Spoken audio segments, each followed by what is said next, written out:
Olá pessoal, ao vivo já aqui.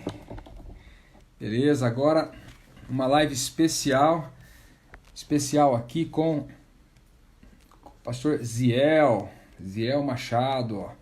Vamos lá que já vai entrar daqui a pouquinho também aqui.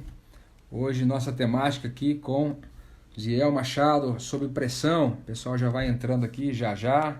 Só um segundinho. Vamos lá, que Ziel já vai estar entrando também aqui. Só um segundinho.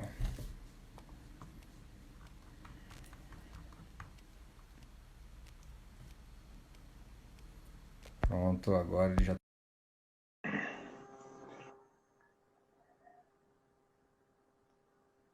Agora sim. Opa! Opa, tudo bem? Tudo bem, meu queridão? Tudo na Belezinha? paz? Pra- Tranquilo, graças a Deus. Prazer imenso. Até que enfim a gente conseguiu aqui, ué. Eu e Pois o é, deu André, certo. eu e o André já vem falando um tempo a respeito dessa noite aqui, ué. É, deixa eu colocar aqui a posição melhor aqui. Pronto, agora deu certo. Que legal, ué. Muita correria ou não? Ô, doideira, né? Sempre, né? Parece que Se na sai de pandemia. uma, entra noutra. Parece que Acho que tu tem... Tá me Pronto, ouvindo agora bem melhorou. aí? Tá me ouvindo bem? Tô te ouvindo. Eu tirei o som do micro aqui que tá me interferindo aqui na nossa conversa. Ah, legal. Parece que durante a pandemia aí pra gente o negócio apertou um pouco mais, ó, a impressão minha. É, ficou pandêmico o negócio, né? Ficou literalmente assim. É pan mesmo, né?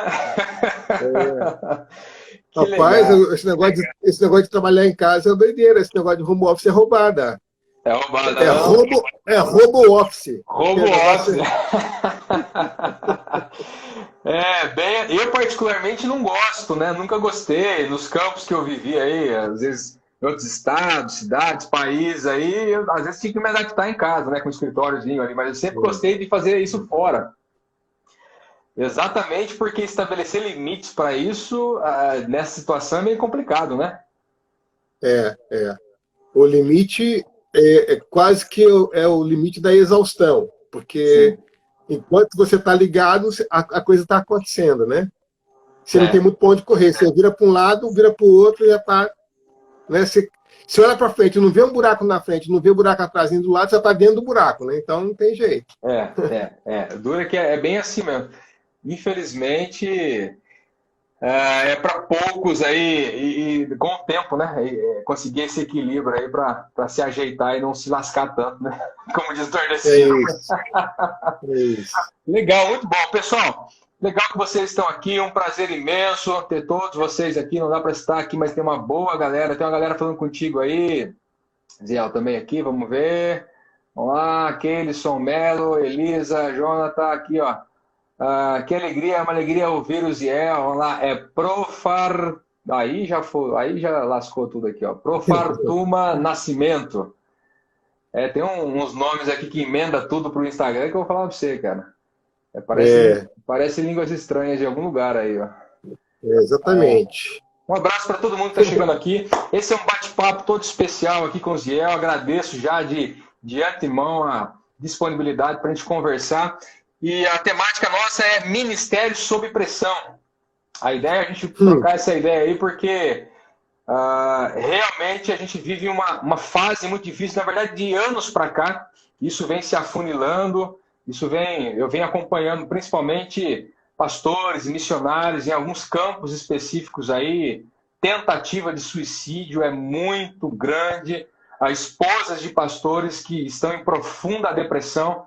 Existem estatísticas terríveis. Depois eu vou citar um pouco aí de algumas pesquisas que foram realizadas, né? Também.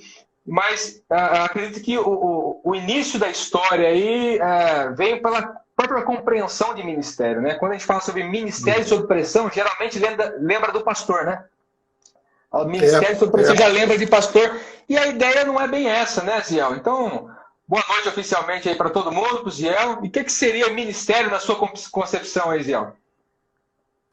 Olha, eu diria que o ministério, toda e qualquer atividade humana tem o seu limite e as suas peculiaridades. Então, não é incomum a prática pastoral ou ministério cristão o desgaste. Isso não é, ainda mais lidando com pessoas, o desgaste é bastante grande. Agora, é claro que a atividade por si só é desgastante, mas a forma como você encara o ministério, a forma como você vive o ministério pode torná-lo ainda mais desgastante.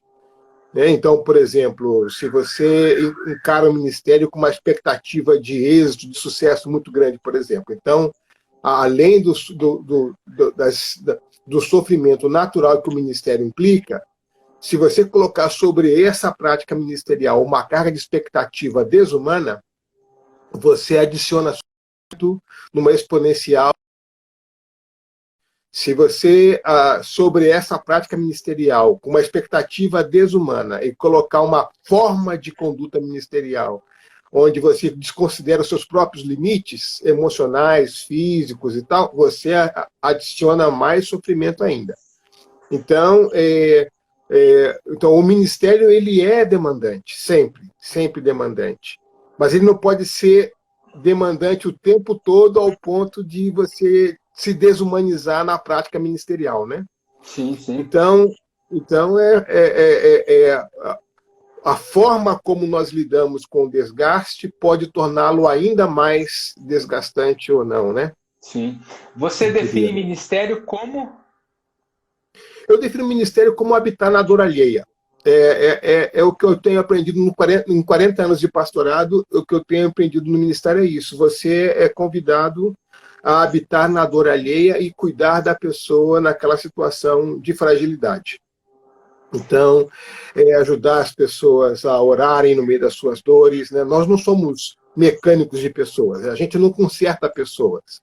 A gente ajuda as pessoas a orarem, a perceberem a Deus no meio das suas lutas. Sim, sim. A gente acompanha as pessoas. Então, a dor, a limitação é matéria-prima da nossa atividade profissional, vamos dizer assim, nossa atividade de dedicação. Mas eu diria que, na minha prática pessoal, nesses 40 anos de pastorado, se eu pudesse defini-lo com uma frase, eu digo que pastorear é habitar na dor alheia. É tomar essa dor em sério e ajudar a pessoa nesse processo, né? A reconhecer a Deus no meio dessa dor. Fantástico. E interagir com isso, né? Então, você tem outras coisas, você tem a docência, você tem a gestão, você tem a parte de implementação de projetos, você tem a parte de professor, onde você é responsável por estabelecer conteúdos, você tem a parte de liderar grupos, você tem a parte de projetar, visionário, mas a parte que eu acho mais demandante é a parte de cuidar das pessoas em suas dores. É importante essa definição aí, porque, na verdade, docência ou todas as outras coisas que vão surgir no meio do caminho é como eu vou habitar na dor alheia, né? Exatamente. O cerne é habitar na dor alheia, então. Então é o porquê, a razão, né? É o propósito em si.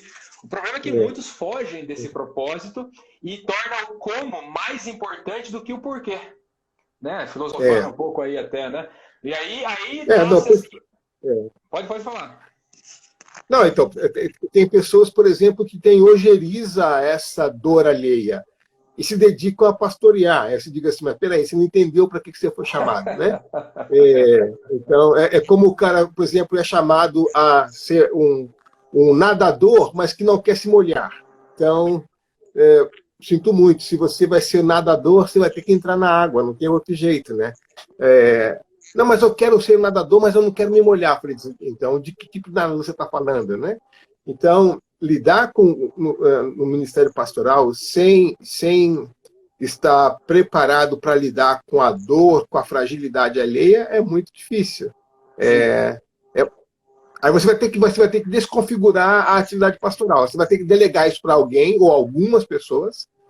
E aí se dedica a construir tempo, né? Se dedica a fazer reforma, se dedica a inventar história, enfim. Mas é outra coisa. Só dar um aviso pro pessoal aqui, caso aconteça de dar algum travamento e tal, porque às vezes tem tantas lives acontecendo também esses tempos aí. Aí a gente sai e volta rapidinho, 10 segundinhos a gente sai e volta, tá, pessoal? Só se acontecer algum travamento de algum dos lados aqui, Então, só para você ficar ligado aí, tá bom? Mas isso que você falou é fantástico, né? Porque a compreensão que eu tenho do que é ministério vai determinar as pressões que eu vou viver. É bem isso, né? Porque a próxima pergunta Você que eu fazer é estabelece. exatamente essa. O que é pressão na sua ideia? Porque para muitos, o fato de ter o título de pastor já é uma pressão. Né? Porque o título em si, ele já vai trazer uma certa postura, enfim, vai mudar a vida. É meio que assim, o cara até sábado ele era o irmão fulano de tal, no domingo ele virou pastor. E esse virar pastor traz uma carga de pressões que a nomenclatura está impondo. Então, quer dizer, não tem a ver com a vocação, não tem a ver com a dor alheia, não tem a ver com uma vivência no reino. E aí, na verdade, a nomenclatura pastor seria apenas o reconhecimento ou uma ordenação pública daquilo que ele já faz, como identidade ministerial, etc. e tal. Mas vira, na verdade, uma bagagem grande, vira uma mochila, né? Um saco de pedras nas costas que pressiona. É um universo de expectativas que a pessoa abraça, né? Então, por exemplo, às vezes as pessoas entendem um dom como uma posição e não como uma função no corpo. Então, se a compreensão, se a teologia bíblica de liderança da pessoa trabalha dons do corpo como posição e não uma função no corpo, já cria uma diferenciação entre dons. Então, a pessoa acaba querendo se comportar como se fosse ele o cabeça, e ele não é o cabeça. Ele é só um membro do corpo. O cabeça é Cristo. Então, o dom, não há diferenciação entre dons. A única diferenciação que há é entre função e não entre posição, entre hierarquia, né? A cabeça continua sendo cabeça e o resto tudo é corpo. Então, o exercício pastoral é parte desse corpo de Cristo. Então, eu diria assim, que embora o ofício pastoral é um ofício daquele que é chamado a ser pastor, o cuidado pastoral não é exclusivo do pastor. O cuidado pastoral é de toda a igreja, é o cuidar um dos outros, é carregar a carga um dos outros, como diz Gálatas. Então, mas tem muitas pessoas que colocam sobre si, dizem, não, eu sou pastor, significa que eu sou o capitão da equipe. Significa que eu tenho, depois de Cristo, sou eu na terra. Sem mim, eles não podem fazer nada. Nem Cristo pode fazer nada sem mim. Aí pronto. Você se coloca no lugar errado, você coloca debaixo de uma expectativa errada e você acaba atraindo para você muito maior cobrança. Porque você educa as pessoas de uma forma errada. E elas vão esperar aquilo que você criou, a expectativa que você lançou. Então, às vezes, a gente tem uma filosofia ministerial que cria mais problema para a gente do que deveria. Sim. Nós somos os causadores, na verdade, dessa pressão, entre aspas, toda, né? Exatamente por essa questão de posição. E o mundo lá fora tá vendo dessa forma também, né? Uma igreja que, na verdade, tem posições e não funções, né?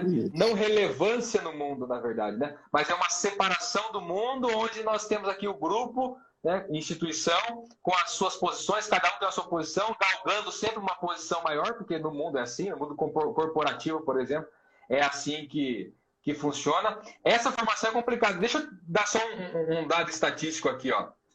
Tem algumas pesquisas que foram feitas, não sei se o senhor sabia, mas o Darren Patrick, que é aquele escritor lá do Plantador da Igreja, o Plantador de Igreja, um livro americano e tal, faleceu esses dias, né? Ele é da Atos 29, você conhece bem isso aí. E há uma suspeita de que foi suicídio a morte dele. Morreu por um tiro, e a suspeita é que foi suicídio, está sendo no jornal lá também e tal. Enfim, estatísticas dizem o seguinte: 75% se dizem extremamente estressados, 90% trabalham de 55 a 75 horas por semana. 70% afirma não serem suficientemente bem pagos para a função que exerce no pastorado, no caso. 40% diz que tem conflitos diretos com os membros da igreja. Né? 65% cresceu o número de divórcio entre pastores no Brasil. 94% daqueles que responderam diz que sofre uma pressão da igreja para ter uma família perfeita. E 97% diz que não foram preparados adequadamente para enfrentar os assuntos da igreja. Isso aí é um pouco alarmante, né? Bastante. Para não dizer que é desesperador, na verdade. Quem vê um negócio desse quer sair correndo dessa parada de ministério, na verdade, né? Então, isso aí é uma roubada, né? Isso não é um chamado, isso aí é uma roubada. Roubada ministerial, quer dizer... não, então, a nossa cultura organizacional, a forma como a gente entende a igreja, a nossa teologia bíblica sobre liderança, a maneira como nós entendemos a nossa função, a preocupação com a alta performance, a preocupação por a lógica do êxito, a lógica do sucesso. Então, existem muitos chapéus que você pode colocar que não são adequados na nossa cabeça. E a gente complica muito a situação. Agora, geralmente são situações que a gente mesmo cria, por expectativas, às vezes, não bíblicas de ministério. Então, a gente importa por exemplo, a lógica do mundo corporativo. Então, a gente está preocupado, por exemplo, com produto e não com fruto. Nós somos chamados a dar fruto, não a ter produto. Sim. Então, mas a lógica do produto tem desempenho, análise de desempenho, tem retribuição por desempenho. Então, as pessoas querem construir o seu próprio reino, muitas vezes. Né? A diferença entre Gênesis 11 e Gênesis 12. Né? Gênesis 11, os homens queriam fazer o seu próprio nome. Acabou dando Babel. Gênesis 12, Deus diz para Abraão, e eu vou fazer o seu nome. Sim. Então, é uma outra história. Então assim, eu diria que muitas pessoas têm uma atração ao pastorado legítima, positiva, mas não foram adequadamente preparados para isso. Então, são meninos, às vezes, que se lançam a cuidar de situações que não estão preparados para fazer isso. Então, a nossa cultura ministerial, muitas vezes, ela acaba promovendo um modelo ruim de liderança e atraindo pessoas inadequadas para a função, ou não chamadas para a função. Aí você cria a tempestade perfeita, né? Você cria uma cultura ministerial inadequada que atrai pessoas inadequadas para a função. E aí você cria uma tensão louca. Então, parte do nosso problema não é somente a pessoa despreparada, qual é a cultura ministerial com a qual nós trabalhamos. Quais são os valores que nós estabelecemos.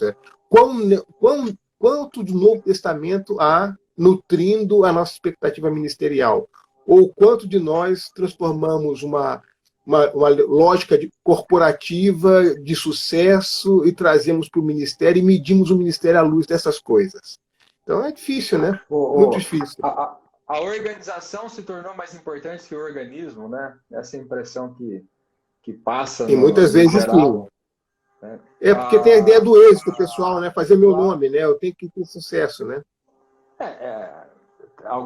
Eu gosto muito dessa analogia de organização e organismo, porque, por exemplo, eu entendo que você planta uma árvore, você planta uma semente ali, vai crescendo uma árvore, aí coloca aquela cerquinha ao redor para proteger do animal, para crescer direitinho, tal. Então, o organismo é a árvore crescendo, a organização é essa cerquinha. Agora, se você tampar a cerquinha, mata o organismo. Ok? Pode ser que o organismo não desenvolva tão bonitinho sem a cerquinha, mas é o organismo que tem vida, não é a cerca. Eu não sou contra a organização, de forma alguma, mas ela tem que ser usada em benefício de um crescimento saudável do organismo e não o contrário, né? E não esse corporativismo ou a vida de empreendedorismo evangélico, ministerial, etc. Né?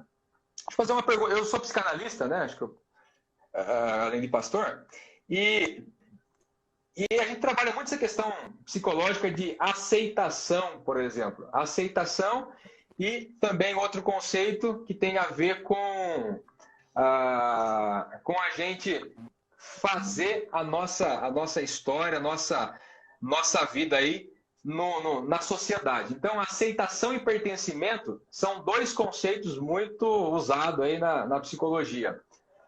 O senhor entende que no ministério tem muita gente, ou tem um número considerável aí, de pessoas exercendo, eu não estou falando só de pastores, não, no ministério em geral, né? Existem vários tipos de ministério, etc. Mas que tem pessoas que estão, muita gente que está indo, na verdade, porque precisa ser aceito, precisa de uma aprovação alheia, de uma aprovação de alguém em seu benefício, que você é bom, que você é legal, que você tem esse dom, aquele dom, enfim e tal, e outras pessoas que precisam fazer parte de um grupo específico porque se sentem isoladas, se sentem vazias, quer dizer, tudo isso como crise de identidade. O senhor vê que acontece muito isso no ministério também, né? Sobre professor, de seminário, toda essa bagagem. O senhor vê que tem isso em pessoas que servem no ministério muito... A gente sempre tem que investigar quais são as motivações que te trouxeram ao ministério. Então, de fato, tem muita gente que procura o ministério como um elemento de compensação, como uma tábua de salvação.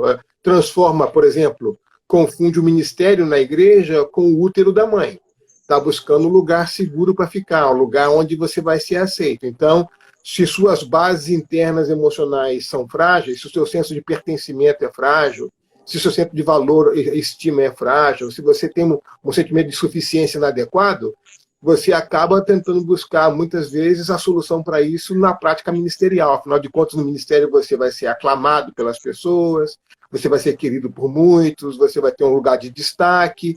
Então, você tem, na verdade, você busca no ministério um placebo emocional, você busca um mecanismo de reafirmação de uma identidade que não está bem colocada. Né? Um placebo é bom, hein? Pois é. Então muitas pessoas vão para o ministério pelas motivações equivocadas, não foram chamados. Meu pai sempre dizia assim, tem gente que não foi chamado não, tem gente que foi assoviado, entendeu? Então, assim, parte do processo do amadurecimento do chamado é tentar avaliar quais são as razões pelas quais eu venho ao ministério. Eu tenho um chamado de fato ministerial, a comunidade reconhece esse chamado que eu tenho. Isso aqui é um processo dom quixotesco de autopromoção pessoal, de reafirmação pessoal, ou é um chamado interno, claro, reafirmado e confirmado pelo testemunho da igreja, pelo testemunho do Espírito na minha vida e pelo testemunho das pessoas ao meu redor? Ou simplesmente é uma coisa que eu tive uma sacada e eu vou impor às pessoas essa minha necessidade de buscar protagonismo, de encontrar meu lugar social. E aí uso o ministério para isso. Podia ser o ministério, podia ser o esporte, é uma aventura narcisista. Então eu diria que o narcisismo ele tem chamado muita gente ou modelado muito ministério, muito posição de liderança. Não só no ministério, o narcisismo como uma grande epidemia emocional global, né? Hoje é mesmo, não tenha dúvida. Eu estava conversando com o André na terça-feira, né? A gente estava numa live na terça, ele lá de Oxford, e falando exatamente que muitas pessoas são dominadas pelo medo por causa do narcisismo, por causa do orgulho próprio. Né? Então, a gente tem dó, às vezes, de pessoas assim, mas isso é uma reação ao próprio orgulho. Orgulho a si mesmo, a defesa de si mesmo, o amor em excesso, a adoração a si mesmo, né? Que é o amor em excesso a si mesmo. Isso acontece demais com as pessoas hoje em dia e é uma pandemia isso aí. Isso é geral. Está pegando geral. E quebra. Esse tipo de perfil não consegue ficar no ministério, não. Quebra mesmo. Não. Então, aí vai vendo, a gente vai entrar mais nessa questão da pressão aqui, para a gente ver se consegue ajudar o pessoal com algumas questões práticas, né? Só antes de a gente entrar aqui, a Rita aqui falou que está com saudades das aulas de vocação pastoral no seminário, viu, pastor Gel? Olha, Rita, grande abraço, Rita. Estamos tendo ao vivo essa aula aqui para todo mundo agora, viu, Rita? Aí, ó. O Jonathan está perguntando aqui onde ele encontra a pesquisa que eu coloquei. Ô, Jonathan, é o seguinte... Tem um grupo de WhatsApp que eu e minha equipe, todos os dias a gente orienta o pessoal, coloca materiais, conteúdos, tal, de ordem psicológica e espiritual. Você pode entrar nesse grupo aí que 10 minutos depois que acabar a live, o pessoal vai colocar a pesquisa e várias coisas dessa live também lá. ok? Então é elopes.org, é o site. Você entra nesse site, tem um linkzinho, grupo exclusivo de WhatsApp. Clicou lá, já pode entrar, que aí você pega tudo lá depois. Beleza? Todo mundo que quiser pegar esse material pode pegar lá, e a live vai ficar depois no canal do YouTube também, para quem quiser depois assistir com calma, estudar direitinho. Beleza? Tem gente dando risada, tem gente mandando um abraço. A Elide for fazer o seminário aí, ó. Opa, bem-vinda. Já está tendo uma introdução aqui, querida. Sua entrevista do seminário já está sendo aqui, ó. Vai se preparando aí para falar sobre a sua vocação, seu chamado. Ô, pastor, eu encaro da seguinte forma a questão de chamado e procuro sempre... o Darwin colocou aí. Darwin é um venezuelano, um irmão muito precioso que trabalha no ministério, nos projetos que a gente tem também. Venezuelano, refugiado no Brasil, faz parte da minha equipe. Colocou aqui, pessoal, para vocês, elopes.org. Deixa eu deixar aqui na descrição. Aí fica pronto. Aí fica fácil para todo mundo. Beleza. Então, pastor, eu estava dizendo o seguinte, que eu encaro essa questão de chamado da seguinte forma, né? Como missionário e trabalhando em vários lugares e tal, a gente sempre encontra pessoas que falam assim, mas eu não tenho chamado para isso, né? Eu não tenho chamado para isso, para aquilo e tal. Eu fico impressionado como Deus, na verdade, chama poucas pessoas para Gana, para o Afeganistão, e chama tanta gente para a cidade de São Paulo, por exemplo, né? A gente tem aí quantas milhares de igrejas na cidade de São Paulo, e quando a gente vai para o Afeganistão, a gente não encontra pessoas que ajudam. Sertão do Nordeste, eu morei no Sertão do Nordeste, por exemplo, conheço aí algumas centenas de povoados e sei de pelo menos 10 mil povoados que não tem nada. Acesso a nada. Educação, saúde, igreja, nada. Mas, enfim, o que eu quero dizer é que muitas pessoas falam que não tem chamado para isso ou aquilo. Eu entendo que o chamado é na perspectiva de Jesus. Qual é a perspectiva de Jesus que eu entendo? Jesus está andando, passando ali no Mar da Galileia, vê uns caras arrumando as redes, consertando as redes, chama esses caras para seguir ele. Entendo que chamado é na perspectiva de Jesus, porque Jesus está conversando com o jovem rico e fala assim, olha, vende tudo que você tem, dá aos pobres, vem e me segue. O mesmo Jesus depois vem e diz, olha, vinde a mim todos que estáis cansados, sobrecarregados, tal, aquela parada de religiosidade que estava rolando ali.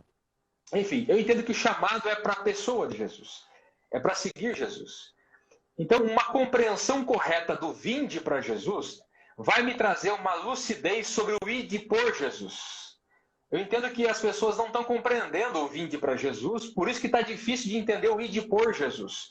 O senhor consegue fazer uma conexão aí desse vinde para esse ide em relação a chamado? Ninguém vai ser enviado se não for primeiro chamado para ele, né? Então, ele chamou para si os que quis. Então, todo apóstolo foi primeiro um discípulo. Foi primeiro chamado a Cristo e depois enviado por Cristo para a obediência. E aí, nos diversos lugares onde ele foi. Então, de fato, o primeiro chamado de todo cristão é para Cristo. É nesse espaço da relação com Cristo que você vai encontrar o caminho da obediência. A maneira como você vai expressar esse amor por Cristo. Às vezes também, quando a pessoa diz que não tem o chamado, é para você perguntar o que ela entende por chamado, porque às vezes o que ela entende por chamado não é chamado. Então, se ela diz, eu não tenho chamado, melhor que não tenha, porque o que você considera como chamado não deveria ser considerado. Sim, então, sim. É bom verificar o que ela entende por, né? Então, eu diria assim, o chamado nunca é um atestado não é um atestado de talento, não é um certificado de dons. O chamado eu não diria que é assim, um show de talentos, como nós conhecemos hoje na televisão. Não é assim. O chamado é esse encontro da graça de Deus com a minha finitude, com a minha limitação. Então, acho que um grande... Por exemplo, Pedro não foi chamado ao ministério depois que andou sobre as águas, ou quando levou a sogra para Jesus curar. E o pessoal, Pedro, estou muito impressionado com você. Trazer a sua sogra para curar, você realmente é um homem muito bom. Não foi assim. Pedro foi chamado ao ministério pastoral do cuidado, quando depois de haver traído Jesus ou negado Jesus 3 vezes, o Senhor encontra com ele e naquela conversa do você me ama 3 vezes, né, e ele diz, bom, se você me ama, então vai lá e cuida.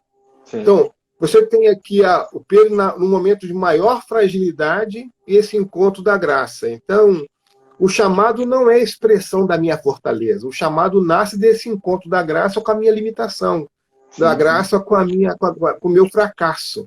Sim. Então, porque eu não vou operar a partir da minha força, eu opero a partir da graça de Deus. Então, se eu entender que o meu chamado é esse encontro da minha limitação com a graça, e é a partir desse encontro que eu vou expressar a minha obediência, muito da minha expectativa do que vem a ser chamado vai por terra, porque se as pessoas acham que chamado é show de talentos, está equivocada, está completamente equivocado. Então, não é porque fala bem, não é porque fala bem, porque se posiciona bem, porque parece bem, não é isso, né? Não é bem isso, né?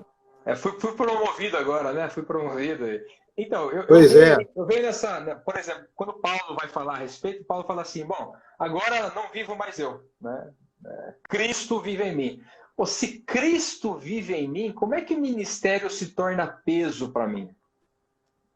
Como é que ele se torna, na verdade, uma ferramenta, aliás, uma arma de pressão? Não é nem uma ferramenta, mas uma arma de pressão.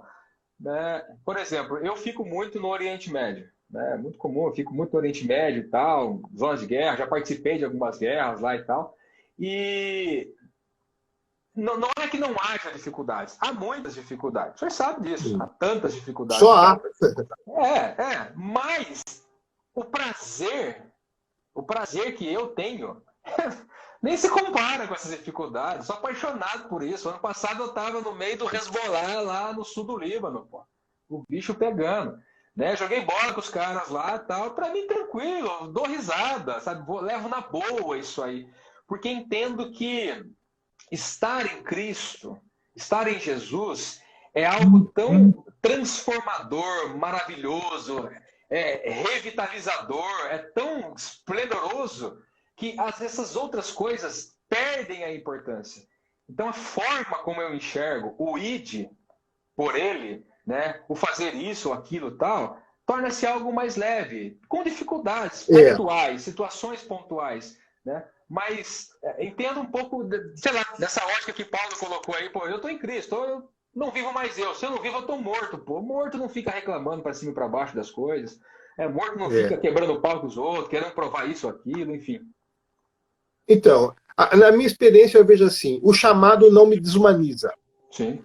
Então, eu tenho pessoas que com personalidades mais fleumáticas ou mais introvertidas, tem pessoas que são mais de boa, tem pessoas que têm uma mais resistência emocional, outra menos resistência emocional. Isso não impede de ser chamado. Claro. Então, na missão que eu trabalhei, por exemplo, nós tínhamos um dos nossos obreiros, que foi o que Deus usou para fazer obra pioneira na Hungria, quando a Hungria ainda era um país comunista. Esse cara, ele é um maníaco depressivo. Ele ficava 6 meses internado no hospital, com depressão, e 6 meses ficava bem. E nesses 6 meses que ele ficava bem, era o tempo que ele usava para fazer o trabalho pioneiro naquela situação hiper difícil. Quando você chega hoje na Hungria e pergunta quem foi o obreiro que mais impressionou vocês aqui, é aquele rapaz que passava 6 meses do ano trabalhando e 6 meses do ano internado no hospital. Então, muitas missões talvez não empregariam esse rapaz por causa das suas dificuldades emocionais, mas isso não foi empecilho para que Deus o usasse. Claro. Agora, claro, ele sabendo as limitações emocionais que ele tinha, e a missão sabendo as limitações emocionais que ele tinha, nós tínhamos uma série de cuidados para não deixar que essa limitação o devorasse. Mas a sua limitação emocional não foi impedimento para que Deus usasse, para que fizesse obra pioneira, inclusive. Então, eu diria assim, o chamado ministerial, ele vai ser... dependendo da pessoa que vai exercer, ele pode ter características mais ou menos difíceis, mas, mesmo assim, nós somos parte de um corpo. Então, a gente tem que ter esse cuidado mútuo de que, senão a gente acaba estabelecendo o perfil ideal do chamado, né? Não. E o perfil ideal do chamado é o que obedece, né? É aquele que obedece. Então, né? E aí, mas, claro, nós somos chamados para cuidar um dos outros. Então, pessoas com personalidades distintas não são impedidas de exercer o ministério pastoral, o ministério como missionário, o ministério, enfim, o que Deus chamar para fazer. Só temos que ficar atento e reconhecer, se nós somos conscientes de que tipo de pessoas nós somos, que tipo de emoções nós temos, quais são os nossos limites, então como é que a gente usa isso para a glória de Deus? E como é que o corpo que envia cuida dessa parte do corpo que foi? Né? Então, dentro disso aí, o que o senhor acredita que acontece mais? A gente cria mais pressões ou a gente recebe mais pressões? Eu digo isso porque... Acho que as duas coisas podem acontecer. Nem tudo aqui que acontece é pressão, depende da estrutura, né? Eu encaro pressão como uma força igual ou maior àquela que eu tenho.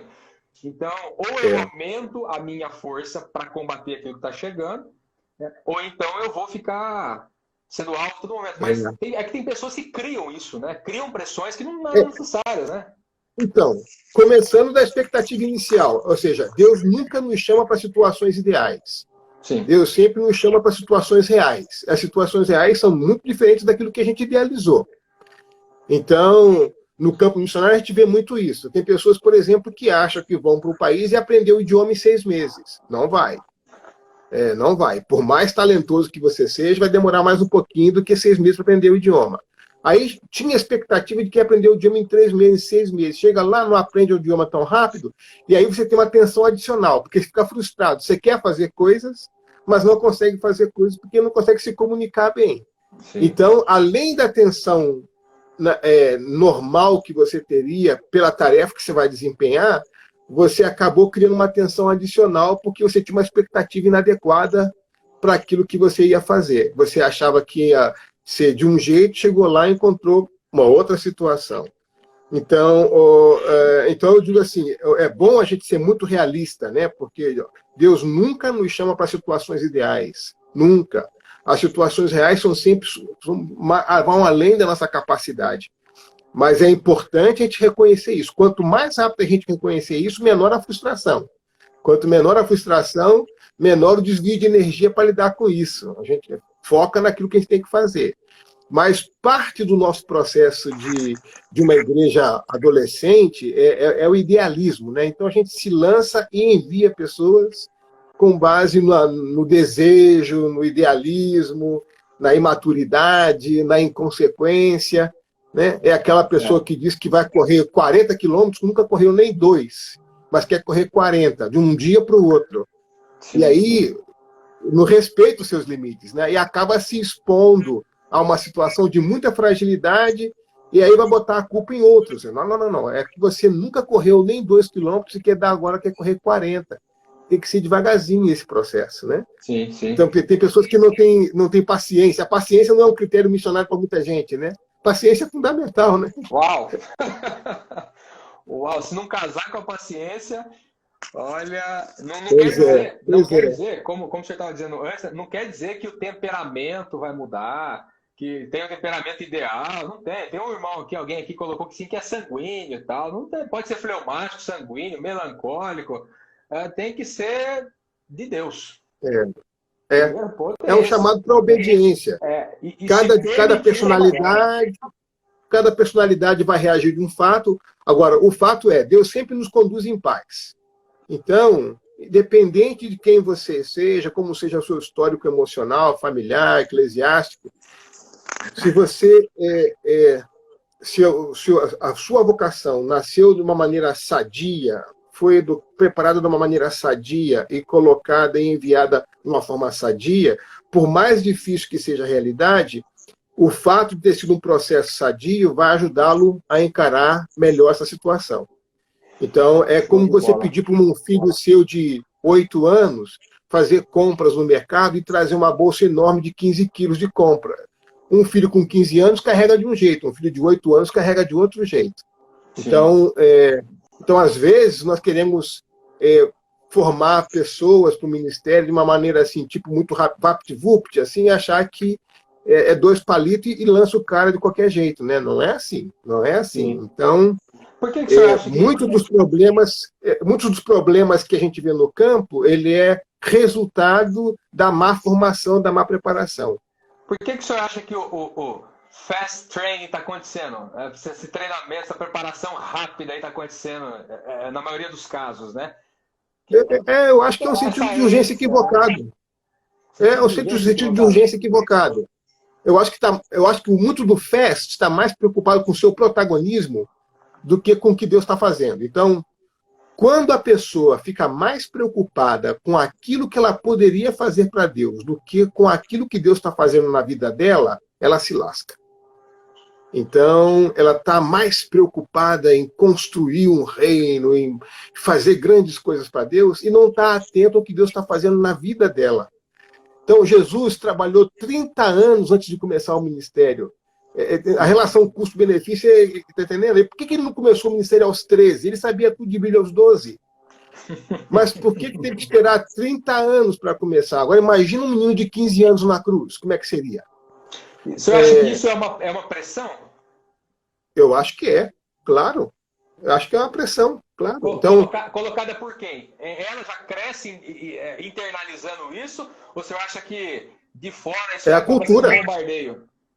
A nossa cultura ocidental, do rápido, da velocidade, a nossa cultura de narcisista, veloz, superficial, preocupado mais em construir biografias do que, embora eu não quero julgar o coração de ninguém, as pessoas estão bem motivadas da maneira correta, assim, as pessoas são sinceras na sua motivação, mas sinceridade não é tudo, tem que ter consistência, tem que ter consequência, tem que ter maturidade, né?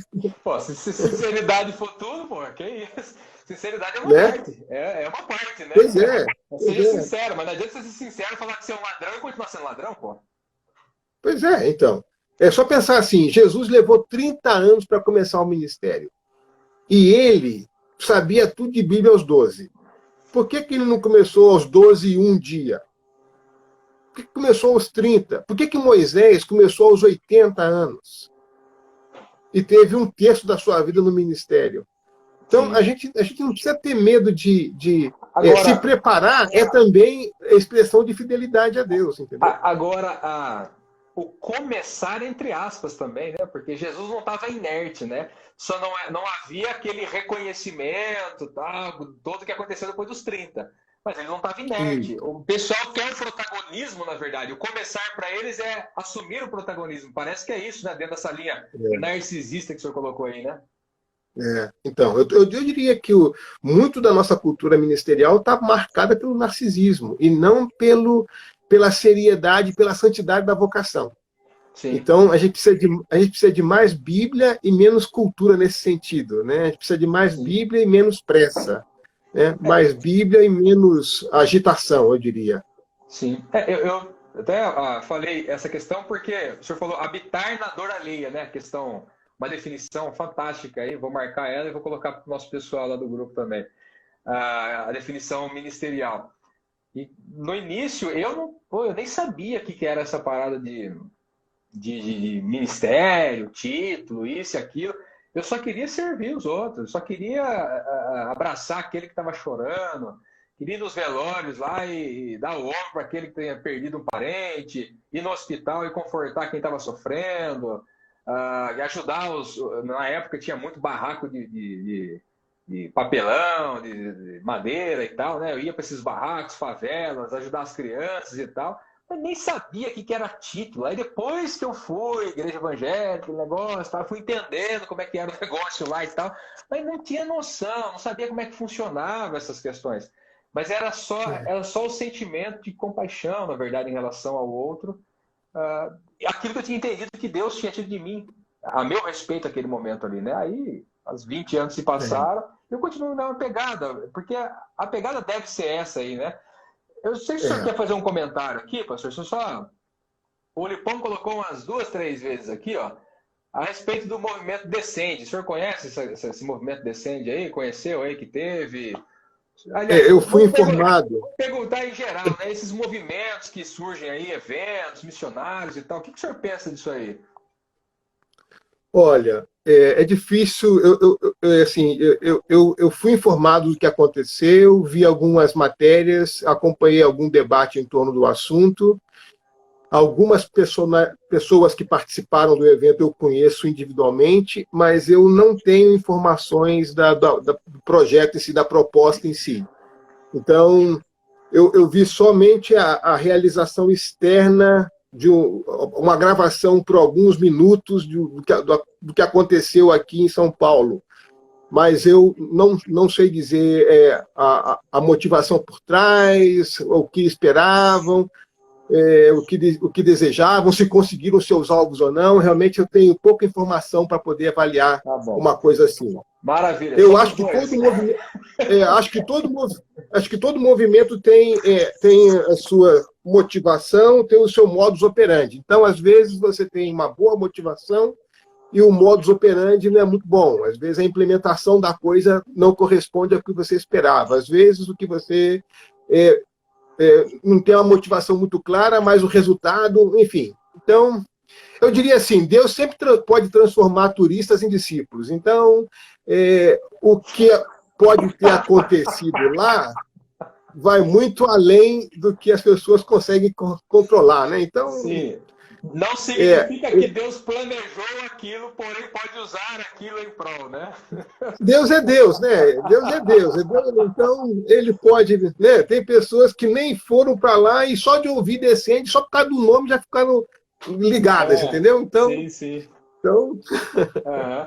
Assim, eu também só ouvi falar, mas não sei nada, eu também nem me atrevo a falar nada, não, porque eu também... Eu vi... Olha como é que eu soube do Descende. Eu cheguei em casa à noite depois do culto na igreja e minha filha chegou depois de mim. E ela disse, acabei de vir do Descende. Eu falei, o que é isso? E ela me explicou, ela foi num dos eventos aqui em São Paulo. Foi assim que eu soube do evento. Então, e depois ela mencionou alguns nomes. Em seguida, eu acompanhei na mídia evangélica algum debate em torno do evento em si. Sim. Depois ouvi alguns comentários sobre os bastidores do evento em si e do que aconteceu na plataforma. E depois ouvi comentários de pessoas que não sabiam nada do que tinha acontecido nos bastidores, mas que gostaram muito da experiência de estar lá, cantar e ouvir pregadores e tal, que não sei o quê. Então, a história vai dizer se foi uma coisa que... eu costumo dizer que o tempo não cura feridas. Eu não creio que o tempo cura feridas, mas ele revela todas as coisas. Ele mostra tudo que a gente precisa saber. É verdade. Legal. O pessoal, só dar uma vez para vocês aqui, que o pessoal colocou. Pegar aqui. A gente tem um e-book bem legal para vocês sobre ajudadores. Né? Essas áreas de... pessoal que é enfermeiro, professor, pastores, missionários, pessoal que de alguma forma trabalha a sua vocação e a sua profissão em prol da dor do outro, em prol de ajudar o outro e tal. A gente fez um material bem legal que a gente está divulgando aí, é gratuito. Você pode baixar aí e-book e tal, não lembro quantas páginas tem não, mas você pode baixar aí no seu computador, no seu celular, tablet, etc.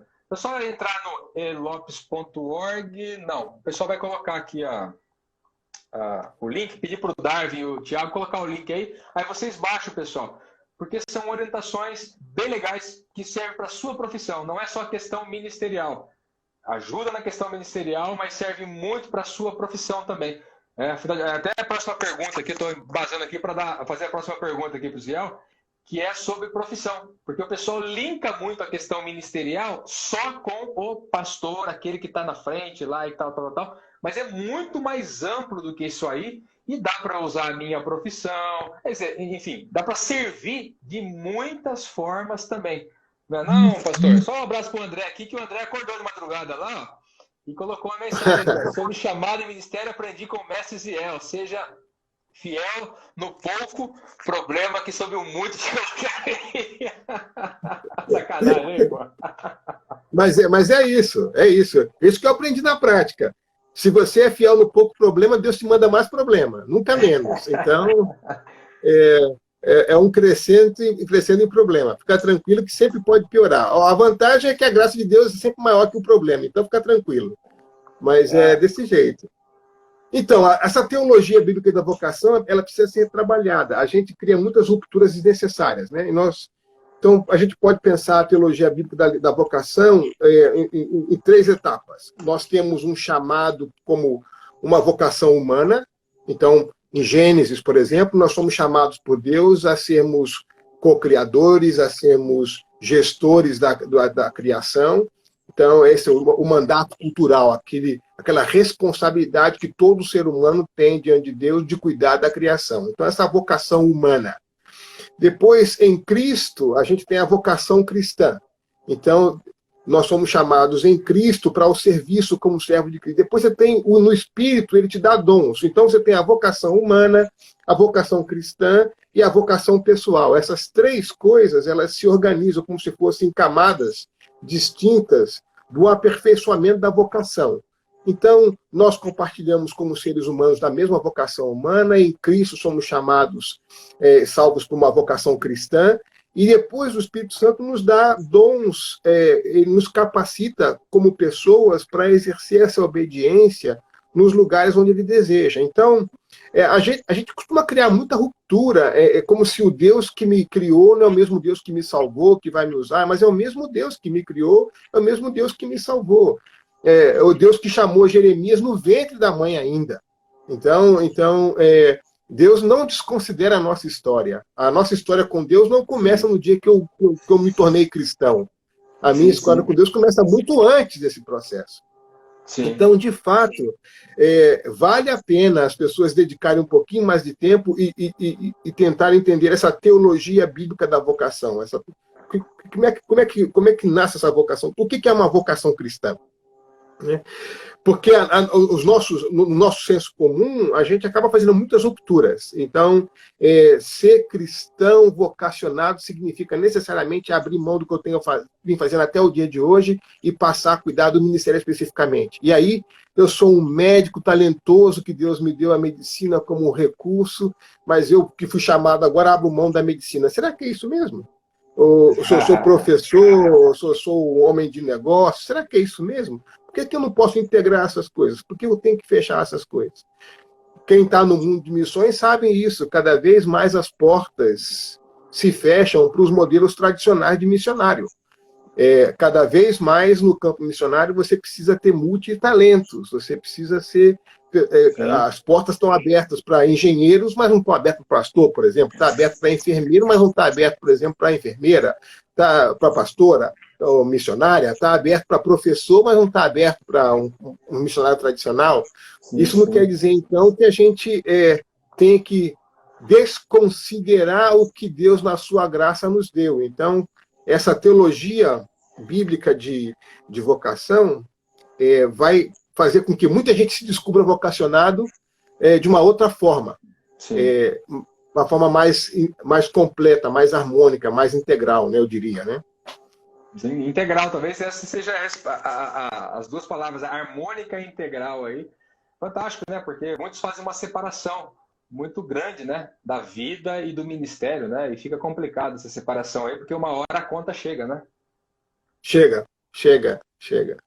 O Thiago acabou de me falar aqui sobre esse e-book aí que eu falei para vocês. É para todo mundo que atua em área de ajuda. Se você é voluntário, em ONG, trabalha na igreja, atua, é enfermeiro, professor, enfim. O link está na bio e também o site elopes.org. Você pode entrar no grupo do WhatsApp lá que o pessoal vai colocar para vocês. Beleza? É um e-book bem legal, gratuito para vocês. Bom, pastor, acho que vai dar quase uma hora aqui, que a gente está... Opa! Passou rápido. Voou o tempo aqui, daqui a pouco o Instagram já coloca aqui o nosso... deixa eu só fazer uma última questão aqui para o senhor, porque daqui a pouco o Instagram coloca aqui já o tempo, né? Eu ouvi uma entrevista hoje, na verdade foi bem hoje mesmo, até marquei aqui porque eu ia gravar na minha cabeça, né? Pastor sofre porque tem que ser um modelo para todo mundo e isso é pesado. A pergunta mas o cristão não deveria ser um modelo para todo mundo? Pois é. E o pastor sofre porque é pesado ser um modelo para as pessoas? É isso? Pois é, eu diria que cristão tem que modelar, né? Então, não é uma... Eu diria que talvez a expectativa institucional sobre o pastor se torne um peso a mais. Mas o cristão tem que dar... O testemunho que um pastor deve dar não difere do testemunho que um cristão deve dar. O que difere não é o testemunho, não é a realidade do modelo. O que difere é a maneira como você expressa a sua obediência. Deus deu alguns para mestres, outros para pastores. Então, cada um segundo o seu chamado específico. Né? É o combo. Né?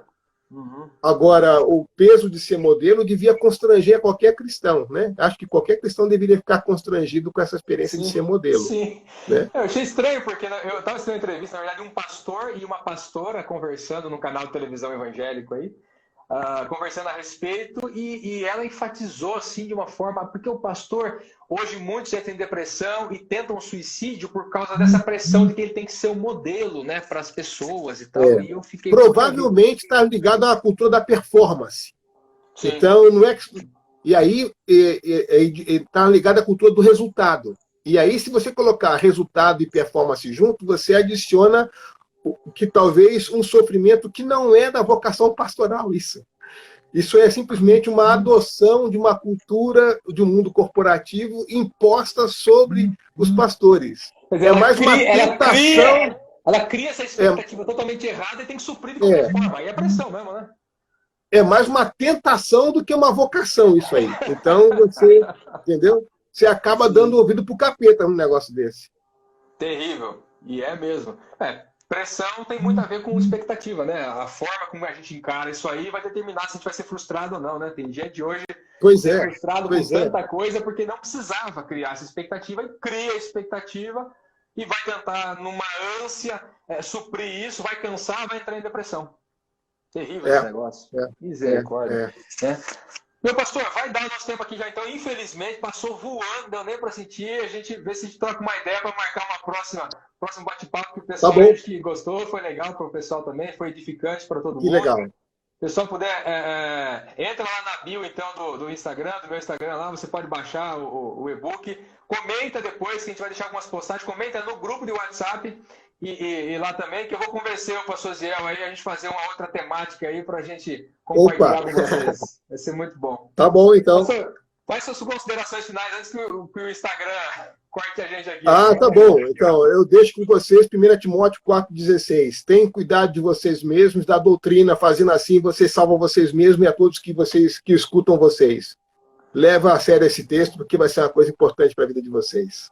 Legal. Grande abraço a todos. Obrigado por a oportunidade de participar com vocês nesse momento. Fantástico. Obrigado, pastor. Deus abençoe. Valeu pelo tempo. Obrigado. Pelas suas expressões aqui, pela palavra, pelas explicações, pela aula que deu para a gente aqui. Foi muito bom esse tempo. Trouxe edificação para todo mundo, tanto em questões psicológicas quanto espirituais, né? Essa integralidade do ser humano. Isso é fantástico. Espero numa próxima oportunidade para a gente retomar o bate-papo aí e seguir. Valeu, um abraço para você e a família. Um forte abraço aí para você e a família, ministério também. Tamo junto. Pessoal, um abraço a todos. Clica aí no link da bio, baixa o seu e-book aí, pega, passa para todo mundo que você quiser, é gratuito. E elopes.org, entra lá e clica no grupo do WhatsApp, que lá você vai receber todo o material também. Valeu? Um abraço a todos, Deus abençoe, excelente noite. Um abraço. Valeu.